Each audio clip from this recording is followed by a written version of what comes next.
ഒരു ദിവസം മാത്രം ഓർമ്മ നിൽക്കുന്ന നായിക. അവളാണ് ഇന്ന് രാവിലെ എഴുന്നേൽക്കുമ്പോഴത്തേക്കിനും കൂടെ ഒരാളും കിടപ്പുണ്ട്. പിന്നീട് ഒരുപാട് ആളുകളെ കണ്ട ഓരോരുത്തരും അവളോട് പല പല കഥകൾ പറയുന്നു. അങ്ങനെ ഏറ്റവും അവസാനം അവൾ അതിൻ്റെ ട്വിസ്റ്റ് കണ്ടുപിടിക്കും. അപ്പം നമ്മളിന്ന് പറയാൻ പോകുന്നതെന്ന് വെച്ചാൽ 2014 ഇറങ്ങിയ before I go to sleep എന്ന് പറഞ്ഞ പടത്തെ പറ്റിയാണ്. അപ്പോൾ നേരെ നമ്മൾ വീഡിയോയിലേക്ക് പോവുക. അപ്പോൾ സിനിമ നമ്മൾ ക്രിസ്റ്റീൻ രാവിലെ എഴുന്നേറ്റ് വരുന്നതാണ് കാണിക്കുന്നത്. അപ്പോൾ അവൾ 6 കൂടെയാണ്, അവൾക്ക് തന്നെ അറിയത്തില്ല 6 കൂടെ അവൾ കിടക്കുന്നത്. അതിനുശേഷം അവൾ നേരെ എഴുന്നേറ്റ് ബാത്റൂമിലേക്ക് പോകും. അങ്ങനെ അവൾ ബാത്റൂമിൽ ചെന്ന് നോക്കുമ്പോഴത്തേക്കും അവിടെ കുറേ വെഡ്ഡിങ് ഫോട്ടോസ് ഒട്ടിച്ചിരിക്കുന്നത് കാണും. അവളുടെ കൂടെ കിടന്ന ആളായിരുന്നു ആ വെഡ്ഡിങ് ഫോട്ടോയിലുള്ളത്. അവളെ നോക്കുമ്പോൾ അവളുടെ കയ്യിൽ ഒരു റിങ്ങും ഉണ്ട്. അപ്പോൾ അവൾക്ക് പിടികിട്ടുന്നത് അത് അവളുടെ ഹസ്ബൻഡാണ്. അങ്ങനെ അവൾ നേരെ തിരിച്ചിറങ്ങി വരുമ്പോഴത്തേക്കിനും അവളുടെ ഹസ്ബൻഡായിട്ടുള്ള ബെൻ കട്ടിലിൽ നിന്ന് എഴുന്നേറ്റ് വന്നിരിക്കുകയാണ്. അങ്ങനെ ബെൻ അവളോട് പറയും അവരുടെ കല്യാണം കഴിഞ്ഞിട്ട് 14 വർഷമായി, അവൾക്കിപ്പോൾ 40 വയസ്സുണ്ടെന്ന്. അതുപോലെ തന്നെ 14 വർഷം മുമ്പ് ഒരു ആക്സിഡൻറ്റ് നടന്നു, അതുകൊണ്ടാണ് അവൾക്കൊന്നും ഓർമ്മയില്ലാത്തതെന്ന് പറയും. അവളുടെ ഓർമ്മ ഒറ്റ ദിവസം മാത്രമേ നിൽക്കത്തുള്ളൂ. രാത്രി ബെഡിലോട്ട് കയറുമ്പോഴത്തേക്കിനും അവൾ അന്നത്തെ എല്ലാം മറന്നു പോകുന്നു. അങ്ങനെ ബെൻ പറയും അവനെ വിശ്വസിക്കാൻ പറയും. പക്ഷേ അവൾക്കാണ് ഇവിടേക്ക് ഒരു ചെറിയ പേടി തോന്നി ഇങ്ങനെ നിൽക്കും. അങ്ങനെ ബ്രേക്ക്ഫാസ്റ്റ് ഉണ്ടാക്കുന്ന സമയത്ത് ബെൻ അവരുടെ പാസ്റ്റ് നടന്ന കഥകളെല്ലാം ഒരുപാട് പറയും. അത് കഴിഞ്ഞാണ് ബെൻ പോകുന്നതിന് മുമ്പായിട്ട് അവൾക്ക് വലിയൊരു ലിസ്റ്റ് കൊടുക്കുന്നത്. അവൾക്ക് ആവശ്യമുള്ള സാധനങ്ങളാണ്, അതെല്ലാം എവിടെ ഇരിക്കുന്നതെന്ന് അവിടെ ഒരു വലിയ നോട്ടിൽ ഇങ്ങനെ എഴുതി വെച്ചിട്ടുണ്ട്. അതെല്ലാം കാണിച്ചു കൊടുക്കുക. അപ്പോൾ അവൾ ആ നോട്ട് വായിച്ച് വെക്കുമ്പം അതിൻ്റെ അകത്തൊരു ബാഗ് പാക്ക് ചെയ്യാൻ പറഞ്ഞിട്ടുണ്ടായിരുന്നു. അപ്പോൾ അവൾ അതിനെപ്പറ്റി ചോദിക്കും എന്തിനാ ബാഗ് പാക്ക് ചെയ്യുന്നതെന്ന്. അപ്പോൾ അവൻ പറയും ഇന്ന് വെഡ്ഡിങ് ആനിവേഴ്സറിയാണ്, അതുകൊണ്ട് വൈകുന്നേരം അവരൊരു പാർട്ടിക്ക് പോകുന്നുണ്ടെന്ന്. അങ്ങനെ ബെൻ പോയി കഴിഞ്ഞാൽ അവൾ വീട്ടിൽ കൂടെ അങ്ങോട്ടും ഇങ്ങോട്ടും നടക്കും. കുറേ നേരം കണ്ണാടിയിലൊക്കെ പോയി നോക്കിക്കൊണ്ടിരിക്കും. അപ്പോഴാണ് ഫോൺ റിങ് ചെയ്യുന്നത്. ഫോൺ എടുക്കുമ്പോൾ അത് ഡോക്ടർ നാഷായിരുന്നു സംസാരിച്ചുകൊണ്ടിരുന്നത്.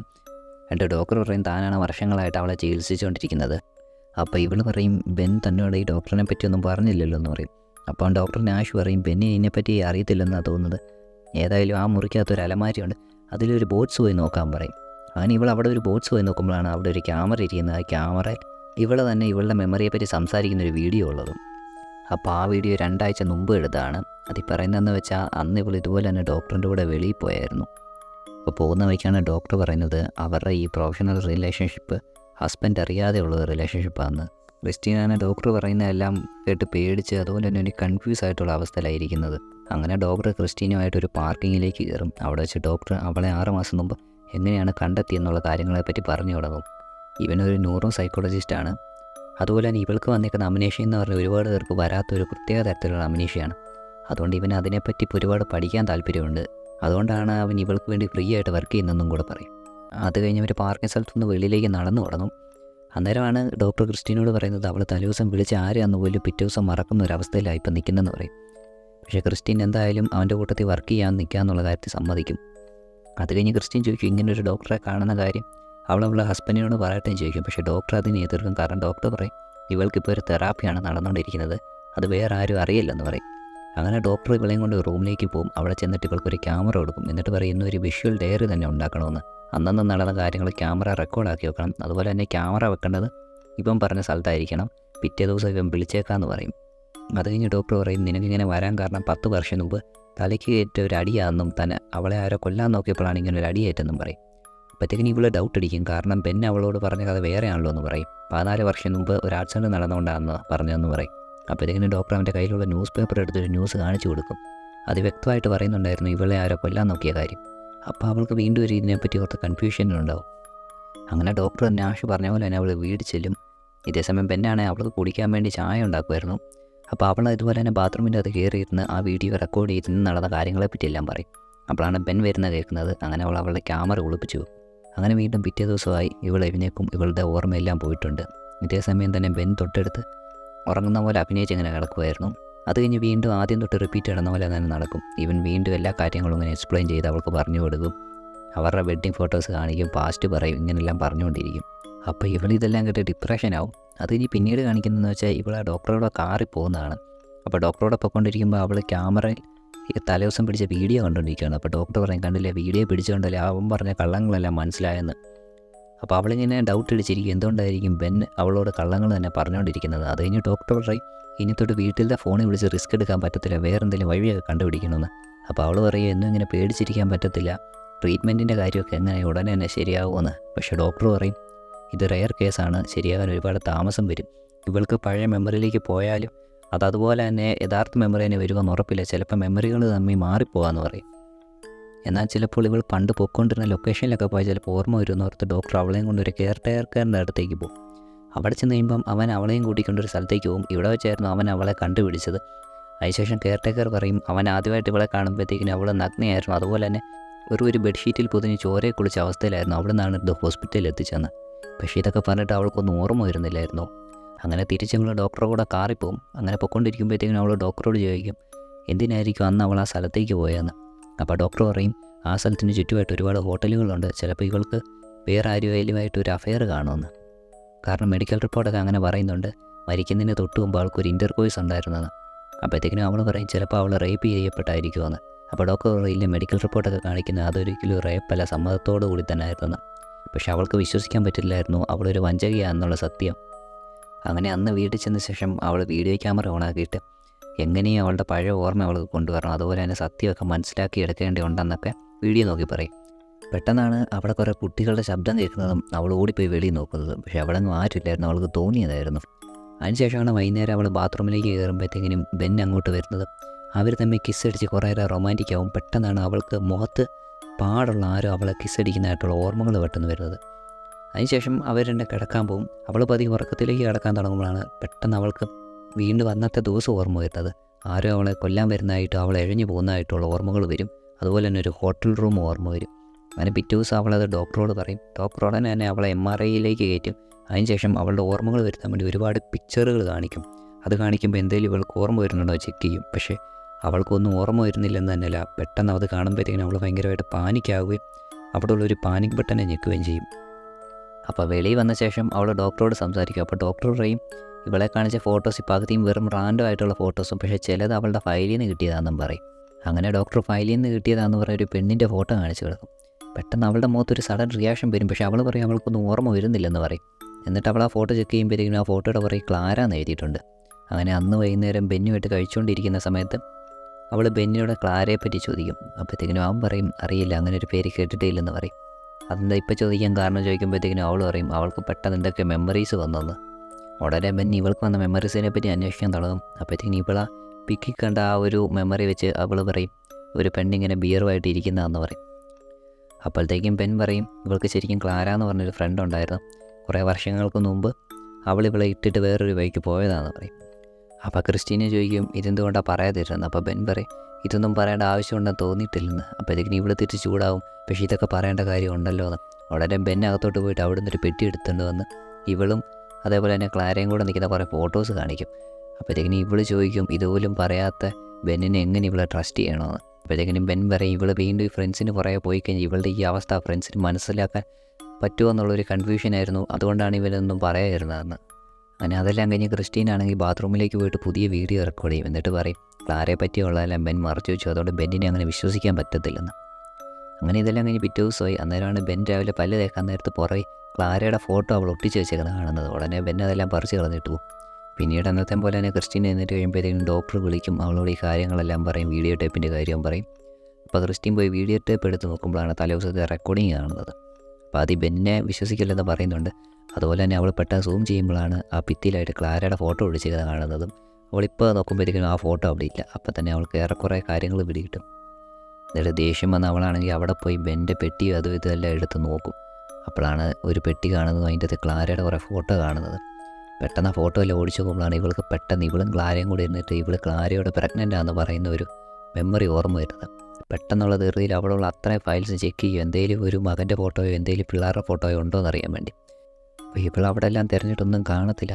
അപ്പോൾ ഇവൾ നേരെ അവിടെ കണ്ണാടി പോയിട്ട് ഇവളുടെ വയർ ചെക്ക് ചെയ്യും. അപ്പോഴാണ് അവിടെ ഒരു സ്ട്രെച്ച് മാർക്ക് കാണുന്നത്, നേരത്തെ ഓപ്പറേഷൻ ചെയ്തതിന്. അപ്പോഴാണ് പെട്ടെന്ന് ഇവളുടെ മകനുമായിട്ടുള്ളൊരു കോൺവെർസേഷൻ ഇവളുടെ മൈൻഡിലേക്ക് വരുന്നത്. ഉടനെ തന്നെ ഇവൾ ബെന്നിനെ വിളിക്കും, അതുപോലെ തന്നെ തൻ്റെ മകനെപ്പറ്റി ചോദിക്കുകയും ചെയ്യും. അങ്ങനെ ഒരു 10 മിനിറ്റ് കഴിയുമ്പോഴത്തേക്കിനും അവൻ വീട്ടിലേക്ക് വരും. അപ്പോൾ അവൾ നല്ല ദേഷ്യത്തിരിക്കുമായിരുന്നു. ഉടനെ തന്നെ അവൾ ചോദിക്കും അവളുടെ കൊച്ചിനെ പറ്റി പറയും. ഉടനെ അവൻ ഓടി വന്ന് അവളെ കെട്ടിപ്പിടിച്ചിട്ട് പറയും അവരുടെ മകൻ മരിച്ചു പോയെന്ന് പറയും. പിന്നീട് അകത്ത് കയറിയിരുന്ന് അവൻ ഫുൾ കഥ പറയും. അവരുടെ മകൻ്റെ പേര് ആദം എന്നായിരുന്നു. അതുപോലെ തന്നെ അവൻ്റെ 9ാമത്തെ ബർത്ത്ഡേക്ക് മുമ്പ് ഒരു അസുഖം വന്നാണ് അവൻ മരിച്ചതെന്നും. അത് കഴിഞ്ഞ് അവൻ അടുത്തൊരു ബോക്സ് എടുത്തുകൊണ്ട് വരും. എന്നിട്ട് അതിൽ നിന്ന് ഓരോ ഫോട്ടോഗ്രാഫേഴ്സായിട്ട് കാണിക്കും. അതിലാണ് അവരുടെ മകനായിട്ടുള്ള ആദം ജനിച്ചപ്പോൾ എടുത്തൊരു ഫോട്ടോ ആയിരുന്നു. അത് കാണുമ്പോൾ തന്നെ ക്രിസ്റ്റീൻ കരയും. അത് കഴിഞ്ഞ് ക്രിസ്റ്റീൻ കാണുന്ന ഫോട്ടോസ് എന്ന് പറഞ്ഞാൽ ഒന്ന് അവൻ്റെ ബർത്ത് സർട്ടിഫിക്കറ്റ്, അതുപോലെ തന്നെ അവൻ വലുതായിക്കൊണ്ട് വരുന്നപ്പം അവൻ എഴുതിയൊരു നോട്ടിലെ ഹാൻഡ് റൈറ്റിംഗ് ആയിരുന്നു. അതിനുശേഷം അവൻ ആ ഫോട്ടോ എല്ലാം തിരിച്ചു വെക്കും. പിന്നീടാണ് ക്രിസ്റ്റീൻ ബാത്റൂമിൽ പോയിരുന്ന് ഇതിനെപ്പറ്റി എല്ലാം പറയും. ബെന്നിന് അവൻ്റെ മകൻ നഷ്ടപ്പെട്ടത് പുതിയൊരു അനുഭവമല്ലായിരിക്കും, പക്ഷേ അവളുടെ അവസ്ഥ വെച്ച് അവൾ ഓരോ ദിവസവും ഇത് ഓർത്തുകൊണ്ടിരിക്കേണ്ടി വരുമെന്ന്. അപ്പോൾ അതെല്ലാം കഴിഞ്ഞ് വീണ്ടും അവൾ കിടക്കാൻ പോകും. പെട്ടെന്നാണ് അവൾക്ക് സ്വപ്നത്തിൽ മുഖത്ത് പാടുള്ളൊരു പുള്ളി അവളെ കൊല്ലാൻ നോക്കുന്നതായിട്ടുള്ളൊരു ഓർമ്മ വരുന്നത്. പെട്ടെന്ന് തന്നെ അവൾ ഞെട്ടി കഴിഞ്ഞേക്കും. അതിനുശേഷം അവൾ വീണ്ടും ബാത്റൂമിൽ പോയി വീഡിയോ പിടിക്കും. ഈ പ്രാവശ്യമാണെങ്കിൽ ആദത്തെ പറ്റിയുള്ള കാര്യങ്ങൾ പറഞ്ഞ് അവൾ കുറേ നേരം കരയും. പിന്നീട് അവൾ ആ ഭിത്തിയിൽ ഒട്ടിച്ച് വെച്ചിരിക്കുന്ന ഫോട്ടോ എല്ലാം കീറിക്കളയും. അത് കഴിഞ്ഞ് കാണിക്കുന്നതെന്ന് വെച്ചാൽ പിറ്റേ ദിവസം ഡോക്ടറുമായിട്ട് അവൾ സംസാരിച്ചുകൊണ്ടിരിക്കുന്നതാണ്. ക്രിസ്റ്റീനാണെങ്കിൽ ഡോക്ടറിനോട് തൻ്റെ മകനെപ്പറ്റി അറിഞ്ഞ കാര്യങ്ങളെല്ലാം പറയും. അപ്പോൾ ഡോക്ടർ പറയും ഇതെല്ലാം നേരത്തെ അറിയാറുണ്ട്, കാരണം ഇതിനു മുമ്പ് ഡോക്ടറോട് ഇവളിതിനെപ്പറ്റി സംസാരിച്ചിട്ടുണ്ടെന്ന്. അപ്പോഴത്തേക്കിന് ഡോക്ടറോട് അവൾ പറയും ഇതുപോലുള്ള കാര്യങ്ങൾ ഹൈഡ് ചെയ്യല്, ഇനിയാണെങ്കിലും എല്ലാ കാര്യങ്ങളും തുറന്നു പറയണമെന്ന്. പിന്നീട് അവൾ ഡോക്ടറോട് പറയുന്നത് എന്താണെന്ന് വെച്ചാൽ ഉടനെ തന്നെ അവൾ ബെന്നിനോട് പതിയെ ഈ തെറാപ്പിയെ പറ്റിയുള്ള കാര്യങ്ങളൊക്കെ പറയാൻ പോകാമെന്ന്. അങ്ങനെ അതെല്ലാം കഴിഞ്ഞ് അവൾ വീട്ടിൽ ചെല്ലുന്നുണ്ട് ബെന്നിനോട് സംസാരിക്കുക. ഇനിയും ഇതുപോലെ മകൻ്റെ കാര്യമൊന്നും പിറ്റേ ദിവസം മറച്ച് വെച്ചേക്കില്ലെന്ന് പറയും. അപ്പോഴത്തേക്കും ബെന്നി ഇത്രയും കാലം മറച്ച് വെച്ചതിന് ക്ഷമ ചോദിക്കും. ഇനി പിറ്റേ ദിവസം ആണെങ്കിലും ആ തൻ്റെ മകനെ പറ്റിയുള്ള കാര്യങ്ങൾ പറഞ്ഞേക്കാമെന്ന് പറയും. അങ്ങനെ അവൾ വീണ്ടും കിടക്കാൻ പോകുകയാണ്. ഈ പ്രാവശ്യം അവളുടെ മകൻ അവളുടെ സ്വപ്നത്തിൽ വരും. ഇതേ ഒരു ഹോട്ടൽ റൂം തന്നെ സ്വപ്നം കാണും. എന്നിട്ട് മകൻ കൊണ്ടുവന്ന ഒരു പേപ്പർ കൊടുക്കുന്നത് ആ പേപ്പറിൽ മൈക്ക് എന്നുള്ളൊരു പേര് ശ്രദ്ധിക്കും. അത് വായിച്ച ഉടനെ തന്നെ പെട്ടെന്ന് ഇവൾക്ക് ഇതേപോലെ തന്നെ ആ സ്കാർ മുഖത്തുള്ള ഒരാൾ ഇവളെ കൊല്ലാൻ വരുന്ന മെമ്മറി വീണ്ടും വരും. ഇവൾ ഞെട്ടി എഴുന്നേക്കും. അങ്ങനെ പിറ്റേ ദിവസം ക്രിസ്റ്റീനാണ് നാഷിൻ്റെ കൂടെ ഇങ്ങോട്ട് പൊയ്ക്കൊണ്ടിരിക്കുകയാണ്. അങ്ങനെ പോകുന്ന വഴിക്കാണ് ക്രിസ്റ്റീൻ നാഷിനോട് അവളെ ആക്രമിച്ച ആളുടെ പേര് മൈക്ക് എന്നാണെന്ന് പറയുന്നത്. അപ്പോൾ അത് കഴിയുമ്പോഴത്തേക്കും ഡോക്ടർ പറ്റി അവളെ ഒരു കിസ് അടിക്കാൻ വേണ്ടി നോക്കുമ്പോഴാണ് പെട്ടെന്ന് അവൾ ആ ഡോക്ടറിൻ്റെ ഐഡൻറ്റിറ്റി കാർഡിൽ മൈക്ക് എന്നുള്ള പേര് ശ്രദ്ധിക്കുന്നത്. അപ്പോഴാണ് പെട്ടെന്ന് അവൾക്കൊരു ഓർമ്മ വരുന്നത് ഡോക്ടർ അവളെ കൊല്ലാൻ നോക്കുന്നതായിട്ട്. അവൾ പെട്ടെന്ന് തന്നെ കാറിൽ നിന്ന് ഇറങ്ങി ഓടും. ഡോക്ടറാണ് ഒരു സിറിഞ്ച് എടുത്ത് അവളുടെ പുറകെ ഓടും. അങ്ങനെ ഡോക്ടർ ഓടി ഓടി അവളെ പിടിക്കും. പിന്നീട് കാണിക്കുന്നത് ക്രിസ്റ്റീൻ വേറൊരു സ്ഥലത്ത് ഇങ്ങനെ എഴുന്നേക്കുന്നതാണ്. അപ്പോഴത്തേക്കും ഡോക്ടറുടെ കോൾ അവൾക്ക് വരും. അപ്പോൾ കോൾ എടുത്ത് കഴിയുമ്പോഴത്തേക്കും ഡോക്ടർ പറയും അവളെ കാം ചെയ്യാനുള്ള മരുന്നാണ് കുത്തിവെച്ചത്, അവൾ വേറൊരു രീതി പെരുമാറിയെന്നൊക്കെ. അപ്പോഴത്തേക്കും അവൾ പറയും അവൾക്കും പതിയെ ഓർമ്മയുണ്ട്, അവളുടെ മെമ്മറി എല്ലാം മിക്സായി പോകേണ്ടതായിരിക്കും, അവൾക്ക് അങ്ങനെ തോന്നിയെന്ന് പറയും. അത് കഴിഞ്ഞ് ഡോക്ടർ പറയും ബെന്നിനെക്കുറിച്ചൊരു ന്യൂസ് കിട്ടിയിട്ടുണ്ട്, അത് പേഴ്സണലായിട്ടാണ് പറയേണ്ടത്, അതുകൊണ്ട് നാളെ തന്നെ അവനെ വന്ന് കാണണമെന്ന് പറയും. അങ്ങനെ വൈകുന്നേരം ആകുമ്പോഴത്തേക്കിനും ബെന്നി വരും. ബെന്നി വന്ന ഉടനെ അവളോട് ചോദിക്കും ഇടയ്ക്ക് വിളിച്ചപ്പോൾ അവൾ ആരോടായിരുന്നു സംസാരിച്ചുകൊണ്ടിരുന്നതെന്ന്. അപ്പോൾ അവൾ കള്ളം പറയും അവൾ ബെന്നിനെ തന്നെയാണ് വിളിച്ചുകൊണ്ടിരുന്നതെന്ന്. പിറ്റേ ദിവസം ക്രിസ്റ്റീൻ ഡോക്ടറെ കാണാൻ ചെല്ലും. ഡോക്ടർ അവിടെ ചെല്ലുമ്പോഴത്തേക്കിന് ക്ലാരനെ കണ്ടുപിടിച്ചെന്ന് പറഞ്ഞ് അവളുടെ നമ്പർ കൊടുക്കും. അതുപോലെ തന്നെ ബെന്നിനെ പറ്റി പറഞ്ഞ ന്യൂസ് എന്ന് പറഞ്ഞാൽ ബെന്നി ഇവളെ ഡിവോഴ്സ് ചെയ്തിട്ട് 4 വർഷമായെന്നുള്ളതെന്ന് പറയും. അങ്ങനെ വീട്ടിൽ ചെന്ന ശേഷം ക്രിസ്റ്റീനാണ് ഈ ക്ലാരനെ വിളിക്കാൻ ശ്രമിക്കും. അപ്പോൾ കോൾ കിട്ടാത്തതുകൊണ്ട് അവളെ തിരിച്ച് വിളിക്കാൻ പറഞ്ഞൊരു മെസ്സേജ് വിടും. പിന്നീട് ക്രിസ്റ്റീൻ ബെന്നിനെ കാണുമ്പോഴത്തേക്കിനും ഡിവോഴ്സിനെ പറ്റി ചോദിക്കും. അപ്പോഴത്തേക്കിനും ബെൻ പറയും അവരുടെ മകൻ മരിച്ചുകൊണ്ടാണ് അവൻ അവളെ ഡിവോഴ്സ് ചെയ്തത്, പക്ഷേ ഇവൾ ഈ ഒരു അവസ്ഥയായതുകൊണ്ടാണ് അവൻ വീണ്ടും തിരിച്ചു വന്നതെന്ന് പറയും. അങ്ങനെ അതെല്ലാം കഴിഞ്ഞ് ക്ലാര ക്രിസ്റ്റീനെ തിരിച്ച് വിളിക്കും. അപ്പോൾ തന്നെ അവൾക്ക് പതിയെ ക്ലാരയുടെ കുറേ ഓർമ്മകൾ വരാൻ തുടങ്ങിയായിരുന്നു. അങ്ങനെ അവർ കാണാൻ വേണ്ടി ഒരു മീറ്റിംഗ് സ്പോട്ട് സെറ്റ് ചെയ്യും. നേരെ അവിടെ ചെന്ന് അവളെ ക്ലാരയെ കാണും. അപ്പോൾ അവൾക്ക് ക്ലാരനെ പറ്റി ചെറിയ ചെറിയ ഓർമ്മകളൊക്കെ വരും. അങ്ങനെ ക്ലാരയും അവൾ സംസാരിച്ചു പോകും. അപ്പോൾ ക്ലാര പറയും ഇവൾ ശരിക്കും നല്ലൊരു അമ്മയായിരുന്നു, അതുപോലെ ബെൻ നല്ലൊരു അച്ഛനുമായിരുന്നു എന്നൊക്കെ പറയും. അത് കഴിഞ്ഞ് ഇവൾ ക്രിസ്റ്റീനെ ക്ലാരയോട് ചോദിക്കും ആരായിരിക്കും അവളോട് അങ്ങനെ ചെയ്തതെന്ന് ചോദിക്കും. അപ്പോഴത്തേക്കും ക്ലാരയ്ക്കും അതിനെപ്പറ്റി വലിയ ഉറപ്പില്ലായിരുന്നു. ക്ലാര പറയും ഇവൾക്ക് ചെറിയ അഫെയർ ഉള്ളതിനെപ്പറ്റി അവൾക്കൊരു ന്യൂസ് കിട്ടിയായിരുന്നു, അവനായിരിക്കും അങ്ങനെ ചെയ്തതെന്ന്. ക്രിസ്റ്റീനെ ഇപ്പോൾ ആ അഫെയറിലെ ആളെപ്പറ്റി വല്ല ഡീറ്റെയിൽസ് ഉണ്ടോ ചോദിക്കും. പിന്നെ ക്ലാര പറയില്ല, നേരത്തെ തന്നെ ക്രിസ്റ്റീനെ അതിനെപ്പറ്റി ഒന്നും പറഞ്ഞിട്ടില്ലെന്ന് പറയും. അത് കഴിഞ്ഞ് ക്ലാര ക്രിസ്റ്റീനയ്ക്ക് ഒരു ലെറ്റർ കൊടുക്കും. ഈ ലെറ്ററിൽ അവർ ഡിവോഴ്സ് ചെയ്യാനുള്ള കാരണം ബെൻ എഴുതിയിട്ടുണ്ടെന്ന് പറയും. ഈ ലെറ്റർ ബെന്നിനെ അവൾ കണ്ടപ്പോഴത്തേക്കിനും ക്രിസ്റ്റീനയ്ക്കെല്ലാം മനസ്സിലാകാനുള്ള ഒരു ടൈം ആയെങ്കിൽ അത് അവൾക്ക് കൊടുക്കണമെന്ന് പറഞ്ഞ് ബെൻ അവളുടെ കൊടുത്തായിരുന്നു. അങ്ങനെ ക്രിസ്റ്റീന അത് മേടിച്ച് പോകും. അവൾ വീട്ടിൽ ചെന്നത് വായിക്കുമ്പോഴാണ് അതിൽ ബെൻ എഴുതിയിരിക്കുന്നതെന്ന് വെച്ചാൽ അവളെ ഡിവോഴ്സ് ചെയ്യാൻ കാരണം അവരുടെ മകനെക്കുറിച്ച് ഓർത്താന്നും അവരുടെ മകന് തൻ്റെ അമ്മയെ ഓർമ്മയില്ലാത്ത രീതിയിൽ കാണേണ്ടി വരുന്ന ഒരവസ്ഥ ഓർത്തിട്ടാണ് ഡിവോഴ്സ് ചെയ്തതെന്നും. അങ്ങനെ അതെല്ലാം വായിച്ചു കഴിഞ്ഞ ശേഷം അവൾക്ക് ബെന്നോടുള്ള ഇഷ്ടം കൂടും. അവളാണെങ്കിൽ ഒരു വീഡിയോ റെക്കോർഡ് ചെയ്യും. എന്നിട്ട് അവൾ നടന്ന കാര്യങ്ങളും എല്ലാം അതിൻ്റെ അകത്ത് പറയും. അത് കഴിഞ്ഞ് ബെൻ വരുന്ന ശേഷമാണ് അവൾ ഈ വീഡിയോ കാണിക്കുന്നതും ഒരാഴ്ചയായിട്ട് നടന്ന കാര്യങ്ങളെല്ലാം പറയുന്നതും അതുപോലെ തന്നെ ഈ ഡോക്ടർ അവളെ തെറാപ്പി ചെയ്ത് ശരിയാക്കാൻ നോക്കുന്നതിനെ പറ്റി പറയുന്നത്. പെട്ടെന്നാണ് ബെന്നിന് ദേഷ്യം വരും. അതെന്തിനാ മറച്ചു വെച്ചെന്ന് ചോദിച്ച് അവൾക്കിട്ട് കയറി തല്ലും. അത് കഴിഞ്ഞ് അവൾ ക്ലാരനെ വിളിക്കും. എന്നിട്ട് ക്ലാരയോട് ചോദിക്കുകയും ബെന്നിങ്ങനെ തല്ലി അതിനെ അവനങ്ങനെ പ്രതികരിക്കാൻ കാരണം എന്നൊക്കെ ചോദിക്കും. അപ്പോഴത്തേക്കും അവൾ ഇച്ചിരി കഴിഞ്ഞ് വിളിക്കാൻ തിരക്കില്ലാന്ന് പറയും. അത് കഴിഞ്ഞ് നേരെ ക്രിസ്റ്റീനെ ഇന്ന് വെച്ചാൽ ബെൻ അടിച്ചതിനെ പറ്റിയൊക്കെ അവൾ വീഡിയോ വീണ്ടും പിടിച്ചു വെക്കും. അത് കഴിഞ്ഞാണ് ക്ലാര തിരിച്ച് വിളിക്കുന്നത്. അപ്പോൾ ക്ലാരയോട് ഇതിനെപ്പറ്റി ചോദിക്കുമ്പോഴത്തേക്കും ക്ലാര പറയും അതിന് ബെന്നിനെ കണ്ടിട്ട് 4 വർഷമായല്ലോ, 4 വർഷം മുമ്പേ അവൻ തന്നെ ആ ലെറ്റർ ഇന്ന് തന്നതെന്ന് പറയും. പെട്ടെന്ന് ക്രിസ്റ്റീനെ ഞെട്ടിപ്പോകേണ്ട ക്രിസ്റ്റീനെ അവളോട് ചോദിക്കും അങ്ങനെയാണെങ്കിൽ ബെന്നിൻ്റെ ഒരു രൂപം എങ്ങനെയാണെന്നൊന്ന് ഡിഫൈൻ ചെയ്യാൻ പറയും. അപ്പോൾ ക്ലാര പറയും മുഖത്തൊരു സ്കാറുള്ള ആളായിരുന്നു ബെന്നെന്ന് പറയും. പെട്ടെന്നാണ് ഇവൾ ഓടിച്ചെന്ന് അവിടെ ഇരിക്കുന്ന ഫോട്ടോസ് എല്ലാം നോക്കുന്നത്, എവിടെയെങ്കിലും ഇപ്പോൾ ഇവളുടെ കൂടെയുള്ള ബെന്നിന് സ്കാർ ഉണ്ടോയെന്ന്. അവൾ ആ ഫോട്ടോസ് ശ്രദ്ധിച്ച് നോക്കുമ്പോൾ സ്കാർ ഇല്ലെന്ന് തന്നെയല്ല, ആ ഫോട്ടോസ് അത്രയും ഫോട്ടോഷോപ്പിടായിരുന്നു. അപ്പോഴാണ് ക്രിസ്റ്റീനയ്ക്ക് പിടി കിട്ടുന്നത് അവളുടെ കൂടെയുള്ള ബെന്നല്ലെന്ന്. അവൾ ഉടനെ തന്നെ ക്ലാരയോട് അത് പറയും എങ്ങനെയും ഹെൽപ്പ് ചെയ്യാൻ പറയും. പെട്ടെന്നാണ് ഡോറ് ആരോ തട്ടുന്ന ശബ്ദം കേൾക്കുന്നത്. അപ്പോൾ അവൾക്ക് പിടികിട്ട് ബെൻ വന്നെന്ന്. അവൾ കഥ തുറന്നപ്പോൾ അവിടെ ബെന്നില്ലായിരുന്നു. അവളെൻ്റെ സ്റ്റെപ്പ് ഇറങ്ങി വെളിയിലേക്ക് ഇറങ്ങാൻ നോക്കുമ്പോൾ അത് പൂട്ടിയിട്ടേക്കുന്നത് ശ്രദ്ധിക്കും. അവൾ ബാക്ക് ഡോർ വഴി രക്ഷപ്പെടാൻ നോക്കുമ്പോഴാണ് ബെൻ വന്ന് അവളെ അടിച്ചിടുന്നത്. അങ്ങനെ പിറ്റേ ദിവസം വീണ്ടും അവൾ ബെന്നിൻ്റെ കൂടെ തന്നെ എഴുന്നേക്കും. അവൾക്കാണ് ഓർമ്മയെല്ലാം വീണ്ടും പോയി. അങ്ങനെ വീണ്ടും പണ്ടത്തെ തന്നെ റിപ്പീറ്റ് നടക്കും. അവൻ പറയുന്ന കള്ളങ്ങളെല്ലാം ഇവൾ വിശ്വസിക്കും. അതിന് ശേഷം ബെൻ വണ്ടി എടുത്ത് പോകും. അപ്പോഴത്തേക്കിനും അവളുടെ സെൽഫോണാണ് അവൻ്റെ കയ്യിലുണ്ട്. അതിലേക്ക് ക്ലാരെ വിളിച്ചാൻ ശ്രമിച്ചുകൊണ്ടിരിക്കുന്നുണ്ട്. അപ്പോൾ ഇതേ സമയം ബാക്കി നടക്കുന്ന പോലെ എന്നത്തെ പോലെ ഡോക്ടർ അവളെ വിളിക്കും. എന്നിട്ട് പറയും ആ വീഡിയോ എടുത്ത് നോക്കാൻ പറയും. അപ്പോഴത്തേക്കിനും അവൾ നോക്കുമ്പോഴത്തേക്കിനും അതിൻ്റെ അകത്ത് ഇവൾ ബെന്നിന് ഇഷ്ടമാണെന്ന് പറയുന്ന ഒറ്റ ക്ലിപ്പ് മാത്രമേ കിടപ്പുള്ളൂ. അപ്പോൾ അവളത് വിശ്വസിക്കും. ഇതേ സമയം ബെന്നാണ് ഡോക്ടറെ കാണാൻ വേണ്ടി ഹോസ്പിറ്റലിലേക്ക് ചെല്ലും. അവിടെ ചെന്ന് ഡോക്ടറോട് പറയും ഇനി തൊട്ട് അവൻ്റെ ഭാര്യയുടെ പുറകെ നടക്കില്ലെന്ന് പറയും. അങ്ങനെ അതെല്ലാം കഴിഞ്ഞ് ബെന്നാണ് ക്രിസ്റ്റീനെയും കൊണ്ട് ഒരു ഹോട്ടലിലേക്ക് പോകും. അവിടെ പോകുന്ന നോക്കി ക്രിസ്റ്റീൻ ചോദിക്കും ഇന്നാണ് വെഡിങ് ആനിവേഴ്സറി എന്ന്. അപ്പോഴത്തേക്കും ബെൻ പറയും ഇത് വെഡിങ് ആനിവേഴ്സറി അല്ല, അതിനേക്കാൾ സ്പെഷ്യലായിട്ടുള്ള ഒരു ആനിവേഴ്സറിയാണ്. അങ്ങനെ ഒരു ഹോട്ടൽ റൂമിൽ ചെന്ന് കഴിയുമ്പോഴത്തേക്കിനും ബെൻ അവളോട് ചോദിക്കും നിനക്ക് എന്തെങ്കിലുമൊക്കെ ഈ റൂമിലെ ഓർമ്മ വരുന്നുണ്ടോയെന്ന്. അപ്പോഴാണ് പതിയെ ക്രിസ്റ്റീൻ ഓർമ്മ വരുന്നത് ഇവൻ ബെന്നല്ല മൈക്കാന്ന്. ഇവനുമായിട്ടായിരുന്നു അവൾക്ക് അഫെയർ ഉണ്ടായിരുന്നത്. അങ്ങനെ അവൾക്ക് അന്ന് നടന്ന സംഭവങ്ങൾ മുഴുവൻ ഓർമ്മ വരും. അന്ന് ശരിക്കും നടന്ന എന്തെന്ന് വെച്ചാൽ മൈക്കുമായിട്ടായിരുന്നു ഇവൾക്കൊരു അഫെയർ ഉണ്ടായിരുന്നത്. ആ അഫെയറിനെ പറ്റി ബെന്നിനോട് പറയണമെന്ന് മൈക്ക് പറയും. പക്ഷേ ക്രിസ്റ്റീൻ അതിന് സമ്മതിക്കത്തില്ലായിരുന്നു. അതിൻ്റെ പേരിൽ നടന്ന അടിപിടിയായിരുന്നു അവളുടെ ഓർമ്മ പോകാനുള്ള ഒരു കാരണമായത്. അത് കഴിയുമ്പോൾ മൈക്ക് പറയും അവൻ ഇത്രയും കാലം ബെന്നായിട്ട് അഭിനയിച്ച് മടുത്തു, അതുകൊണ്ട് ഇനി തൊട്ട് അവളെ ഫ്രീ ആക്കുവാന്ന് പറഞ്ഞാൽ വീഡിയോ ക്ലിപ്സിൻ്റെ എല്ലാം ഡിലീറ്റ് ചെയ്യും. ഇനി അവനും അവളും മാത്രമുള്ള ലോകത്തേക്ക് പോകാം, ഒന്നെങ്കിൽ ഒരുമിച്ച് ജീവിക്കുക അല്ലെ പിന്നെ രണ്ടുപേരും ഒരുമിച്ച് മരിക്കേണ്ടി വരും എന്ന് പറയും. അങ്ങനെ അവർ തമ്മിൽ കിസ് അടിക്കാൻ തുടങ്ങുമ്പോഴത്തേക്കിനും മൈക്ക് വീണ്ടും പറഞ്ഞു തുടങ്ങും ഇനി നമ്മളെ ലോകത്ത് വേറെ ആരുമില്ല, ബെന്നുമില്ല, ആദോ ഇല്ലെന്ന് പറയും. അപ്പോഴാണ് അവൾ പെട്ടെന്ന് ഓർമ്മ വരുന്നത് ആദം ജീവിച്ചിരിപ്പുണ്ടല്ലോ എന്ന്. അന്നേരം അവളുടെ മനസ്സ് മാറും. വീണ്ടും ബെന്നിൻ്റെ ആദത്തിൻ്റെ അടുത്തേക്ക് പോകണമെന്ന് പറയും. അങ്ങനെ ഇത് മൈക്കിന് വീണ്ടും ദേഷ്യം വരികയും അവൻ വീണ്ടും അവളെ അടിക്കാനും തുടങ്ങും. അങ്ങനെ അവർ തമ്മിൽ അവിടെ വലിയൊരു അടിപിടിയും പിടിവലിയെല്ലാം നടക്കും.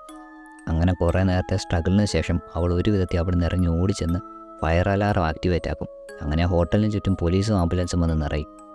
പിന്നീട് കാണിക്കുന്ന ക്രിസ്റ്റീൻ ഒരു ആംബുലൻസിൻ്റെ ബാക്കി ഇരിക്കുന്നതാണ്. അവൾ അവിടെ വെച്ച് അന്ന് നടന്ന സംഭവങ്ങൾ ഫുള്ള് അവളുടെ ക്യാമറ റെക്കോർഡ് ചെയ്യും. അങ്ങനെ പറ്റിയെന്ന് ക്രിസ്റ്റീൻ ആണെങ്കിൽ ഹോസ്പിറ്റലിൽ കിടക്കണം. അങ്ങോട്ട് ഡോക്ടർ നാഷ് വരും. ഈ പ്രാവശ്യം ഡോക്ടറാണെന്ന് പറഞ്ഞല്ലേ വന്ന് പരിചയപ്പെടുത്തിയത്. അവൻ വന്നിട്ട് അവളുടെ ഏറ്റവും നല്ലൊരു ഫ്രണ്ടാണെന്ന് പറയും. കാരണം അവൾക്കൊരു കെയർ കൊടുക്കേണ്ട ആവശ്യമാണെന്ന് അവനറിയായിരുന്നു. അതിനുശേഷം അവൻ പറയും മൈക്ക് അവളോട് ചെയ്തതിനൊക്കെ മൈക്കിനെ ഇപ്പോൾ അറസ്റ്റ് ചെയ്തിട്ടുണ്ട്, അവൻ ഇനി ലൈഫ് ലോങ് ഫുള്ള് പ്രിസണിൽ കിടക്കേണ്ടി വരുന്നു. അത് കഴിഞ്ഞ് ഡോക്ടർ ചോദിക്കാൻ ക്ലാരേനെ ഓർക്കുന്നുണ്ടോ, ക്ലാര ഇവിടെ വന്നിപ്പോൾ വീട്ടിലേക്ക് കൂട്ടിക്കൊണ്ട് പോയിക്കോളൂ എന്ന് പറയും. അപ്പോഴത്തേക്കിനും അവൾ ക്ലാരേനെ ഓർക്കുന്നുണ്ടായിരുന്നു. അവൾ ഓർക്കുന്നുണ്ടെന്ന് പറയും.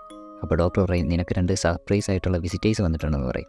അങ്ങനെ അവളുടെ വിസിറ്റേഴ്സ് എന്ന് പറഞ്ഞാൽ അവിടെ വന്നിരിക്കുന്നത് യഥാർത്ഥ അവളുടെ ഭർത്താവായിട്ടുള്ള ബെന്നായിരുന്നു. അപ്പോൾ ബെൻ അകത്തേക്ക് വരും. അതിനുശേഷം പറയും ഇവള് ഡേഞ്ചറിലാണെന്ന് അറിയുമായിരുന്നെങ്കിൽ ഒരിക്കലും ഇട്ടിട്ട് പോകത്തില്ലായിരുന്നു എന്ന് പറയും. അത് കഴിഞ്ഞ് ആദവും വന്നിട്ടുണ്ടെന്ന് പറഞ്ഞ് മകനെ വിളിക്കും. അങ്ങനെ മകനായിട്ടുള്ള ആദം അടുത്തോട്ട് വരും. അപ്പോൾ ആദത്തെ കാണുമ്പോൾ അവൾ ചെറിയ ചെറിയ കാര്യങ്ങൾ ഓർക്കും. കാരണം ചെറുപ്പത്തിൽ അവനോട് പറഞ്ഞുകൊണ്ടിരുന്ന കുറേ വാക്കുകളൊക്കെ അവൾ വീണ്ടും പറയും. അതിനുശേഷം 2 മിനിറ്റ് നിൽക്കുമ്പോഴത്തേക്കും അവൾക്ക് ശരിക്കും അവനെ ഓർമ്മ വരും. അതോടുകൂടി സിനിമ തീരും.